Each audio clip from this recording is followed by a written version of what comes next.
പക്ഷെ ടിപ്പു സുൽത്താനോട് ഇത്രയധികം വെറുപ്പുണ്ടാക്കാനുള്ള ഒരു കാരണം ഈ നമ്പൂതിരിമാർ 8-9 നൂറ്റാണ്ടുകളിൽ ഇവിടെ വന്നപ്പോ ഇവിടെ തദ്ദേശീയ ജനങ്ങളുണ്ടായിരുന്നു, ഈഴവരുണ്ടായിരുന്നു, ദളിതരുണ്ടായിരുന്നു, ഇന്ന് നായന്മാരായി അല്ല ശൂദ്രരായി മാറിയ ജനവിഭാഗം ഉണ്ടായിരുന്നു, ആദിവാസികളുണ്ടായിരുന്നു.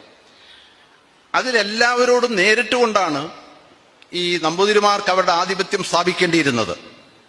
ഈഴവർ പൊരുതി നിന്നു.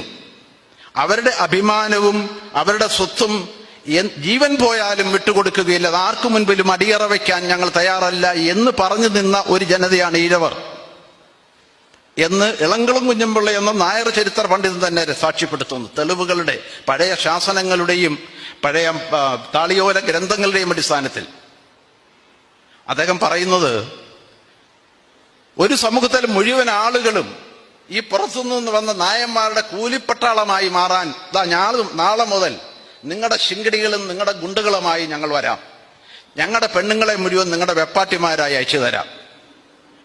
ആ സമ്പ്രദായത്തെയാണ് പിന്നീട് ഇൻസ്റ്റിറ്റ്യൂഷണലൈസ് ചെയ്യാനായിട്ട് സംബന്ധം എന്ന് പേരിട്ടത്.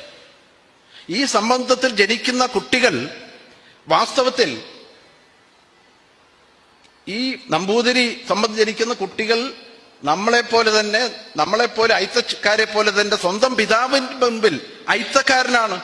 അയാളെ നോക്കാൻ പാടില്ല, അയാളെ വിളിക്കാൻ പാടില്ല, അയാളെ കാണാൻ പാടില്ല, കണ്ടാൽ ശിക്ഷയാണ്. സ്വന്തം ബയോളജിക്കൽ ഫാദറിനെ ഒന്ന് വിളിച്ചാൽ ഈ സംബന്ധത്തിലുണ്ടാവുന്ന കുട്ടി, അങ്ങനെ ഒരുപാട് സംഭവങ്ങൾ കേരളത്തിൽ ഉണ്ടായിട്ടുണ്ട്. ഇറങ്ങിപ്പോകുമ്പോൾ അറിയാതെ നിങ്ങളുടെ അച്ഛന്ന് വിളിച്ചു പോയി കഴിഞ്ഞാൽ പിന്നെ അവൻ അടിയാണ്. പിന്നെ അയാൾ കുളിച്ചിട്ടേ കയറുള്ളൂ അയാളുടെ വീട്ടിൽ. സ്വന്തം മകൻ പിതാവിനെ അച്ഛൻ എന്ന് വിളിച്ചു കഴിഞ്ഞാൽ അയാൾ അശുദ്ധപ്പെടും, മുഖം കാണാൻ പാടില്ല. പക്ഷെ ടിപ്പു സുൽത്താനോട് ഇത്രയധികം വെറുപ്പുണ്ടാക്കാനുള്ള ഒരു കാരണം 2 ഉത്തരവുകളാണ് അദ്ദേഹം പുറപ്പെടുവിച്ചത്. കോഴിക്കോട് വന്നപ്പോൾ 1795-96 ആദ്യത്തെ ഉത്തരവ് അദ്ദേഹം നോക്കുമ്പോൾ ഒരുപാട് സ്ത്രീകൾ ഈ അരയ്ക്ക് മുകളിൽ വസ്ത്രം ധരിക്കാതെ അർത്ഥനഗ്നകളായി നടക്കുന്നു. കാരണം അദ്ദേഹം വന്ന മൈസൂരിലെ ഈ വസ്ത്ര സംസ്കാരത്തിൽ നിന്ന് വളരെ വ്യത്യസ്തമായി സ്ത്രീകൾ പോലും അർത്ഥനഗ്നകളായി നടക്കുന്നത് കണ്ട് അദ്ദേഹത്തെ നാണം തോന്നിയിട്ട് അദ്ദേഹം ഒരു ഉത്തരവ് പുറപ്പെടുവിച്ചു. നിങ്ങൾ വസ്ത്രം ധരിക്കാത്തത് വസ്ത്രം വാങ്ങാൻ കാശില്ലാത്തത് കൊണ്ടാണെങ്കിൽ എൻ്റെ രാജ്യത്ത് നിന്ന് ഞാൻ വസ്ത്രം വരുത്തി തരും, അല്ലെങ്കിൽ വസ്ത്രം വാങ്ങാനുള്ള പണം തരും. അതുകൊണ്ട് നാളെ മുതൽ എൻ്റെ പ്രജകളെല്ലാം ഡീസൻ്റായി വസ്ത്രം ധരിച്ചു കൊള്ളണം. ഒന്നാമത്തെ വിളംബരം.